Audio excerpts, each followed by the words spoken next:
तो बायजूस के assets freeze हो चुके हैं, बोर्ड सस्पेंड हो चुका है एंड द कंपनी में फेस अ टोटल शटडाउन। ये कंपनी एक टाइम पे world's most valued edtech startup थी worth $22 billion and it's not alone. BlueLearn एक अपस्किलिंग एडटेक बंद हो चुका है, फ्रंट रो एक लर्न विद सेलिब्रिटीज एडटेक बंद हो चुका है एंड स्टोआ स्कूल एक MBA ऑल्टरनेटिव एडटेक भी बंद हो चुका है। ये क्या चल रहा है इंडियन एडटेक मार्केट में? How did the world's most valued edtech startup fall on its feet? इससे क्या रिपल इफेक्ट्स हुए इंडस्ट्री में? बट लॉसेस और लेऑफ्स के बीच एक गुड न्यूज तो है, the physics Wallah story. Hey, I'm Janvi and let's discuss EdTech in today's Chacha Jari Hai. In 2019, the EdTech industry got a funding of $465 million. This became $4.7 billion in 2021. But तब से ये number बस कम ही हो रहा है. The market's not doing very well.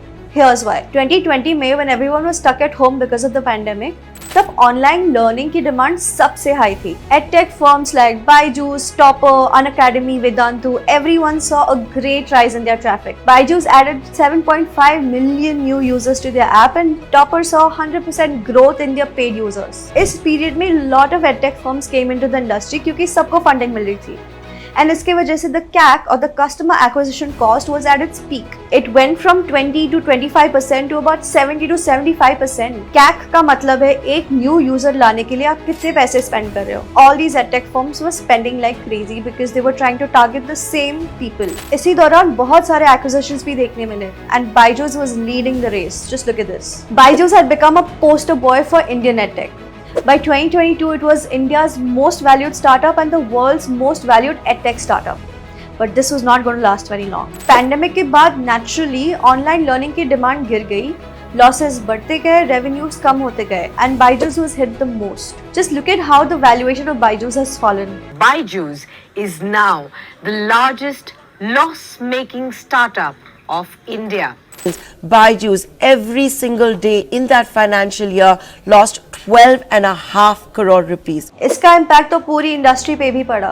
Everyone was questioned on revenue recognition, compliance, governance and many other things. In fact, कई investors, for example General Atlantic, who had invested $400 million in Byju's, ने decide किया कि वो अभी कुछ time तक Indian edtech market से दूर ही रहेगी. Edtech startups are known to spend heavily on marketing, advertising and employees. Just look at this data. So much more than their revenue. तो अगर इतना खर्चा होगा तो losses तो होंगे ही. And that is what made them more uninvestable. So all these unicorns reported widening losses around this time, except one, which is physics वाला. But उसके बारे में हम थोड़ी देर में बात करेंगे. इन losses के कारण पिछले 2 साल में these edtech firms started doing a lot of layoffs as well. In 2022, total layoffs में से 30% layoffs were just from the edtech sector. और जब ये layoffs भी enough नहीं थे to reduce losses, companies had no choice but to shut down. For example, Stoa School paused operations, Front Row shut down, Blue Learn shut down, and many more like Lido and Trejo as well. So the edtech industry is definitely struggling post-COVID. But इस सब में एक exception है, Physics वाला. Physics वाला had a revenue of 232 crores in FY 2022. And spent only 11 out of that on advertising. जहाँ बाकी companies spent heavily on advertising, Physics वाला took a different route. Look at this. India's first edtech unicorn who was profitable. और इस funding winter में भी Physics वाला managed to raise money. It raised $100 million at a valuation of $1.1 billion in 2022. तो ऐसा क्या अलग किया Physics वाला ने कि वो इतने tough time में भी profitable रह पाए unlike the other players in the market? Number 1, community building. So Physics वाला was started as a YouTube channel by its founder Alak Pandey, who used to teach physics in a very fun and creative way, and he built a very loyal fan base over time. This led to a very low CAC, which is customer acquisition cost. Number 2, the trust he created among students was crazy. And word of mouth worked really well for Physics Wala, which is why they didn't have to spend so much on marketing. Number 3, Physics Wala targets students from non-metro cities, which is why उनके courses के cost बहुत कम है, which is about 3,000 to 4,000. It's 1/10 of the price of its rivals.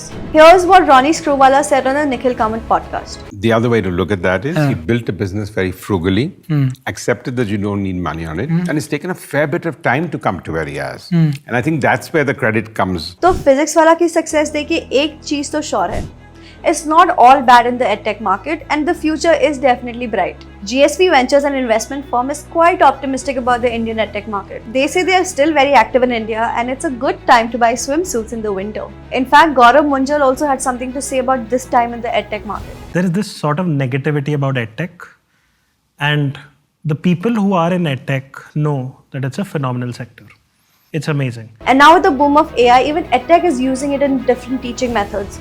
And this is just the beginning. 71% teachers का मानना है कि generative AI will shape the future of education.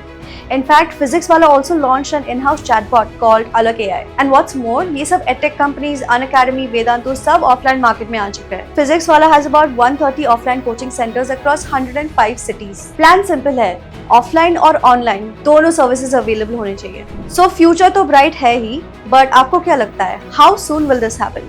Let us know in the comment section. If you like such insights, like, share, subscribe to this channel, and we'll see you in the next episode of Chacha Gari.